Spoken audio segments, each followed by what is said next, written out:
Hey gang, this is number one. This is the plumber. He's at Valley and Magnolia Boulevard right now. Hey gang, we're here and this is Crabby Auntie. You know that because she's always got the lemon lime soda bottles at Kenwood and Burbank Boulevard. Again, she's here tonight. She always hangs out by Liquor Palace. It's her, I don't say always because sometimes if it was raining the other night, so she was hanging out across the way here in a little shelter underneath somebody's business. But generally speaking, you will find her every single night in the same spot. Anyway, that's Crabby Auntie, and we're on to the next one. Okay, we're at the 2500 block of Burbank Boulevard. I've already had an 8-minute interview with Carey, Dwain, Mitchell, and I'm not going to interview him tonight. This is the 2501 building at Burbank. He has been up at Ralph's. I spoke with security there, and he said that he's there every day. And he's been there since he was released from jail and rehab. He's checked himself out of rehab. Carey's now been arrested 9 times, at least twice for meth-related charges. And, you know, his family's willing to help him. It's not a housing problem.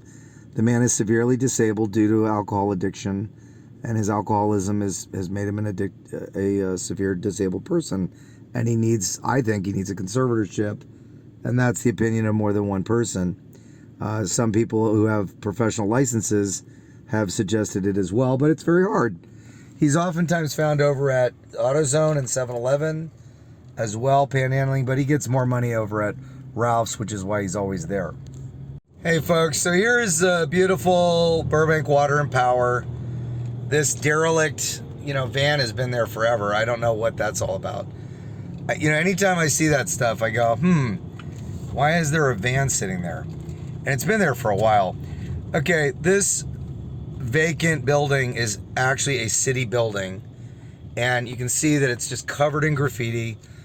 And if you watched my previous videos, you saw that there was a guy trespassing. He was actually squatting. And in March of 2021, this was on fire. And of course, it was on fire because they let squatters get in there, and they still have a 6-foot fence with no barbed wire. It needs to be an 8-foot fence. And of course, this guy's been here a long time. He still has his tent. This is a very young guy who's been here, and I've brought it to the attention of the city, but for some reason, they haven't gotten rid of him. I presume that they've got a place for him to stay if he really needs housing. There was another tent, but that guy took off. And that was the same guy. I saw him get in the tent. That was the same guy who had been squatting. I saw him in the building a couple weeks ago, and I had a video about that.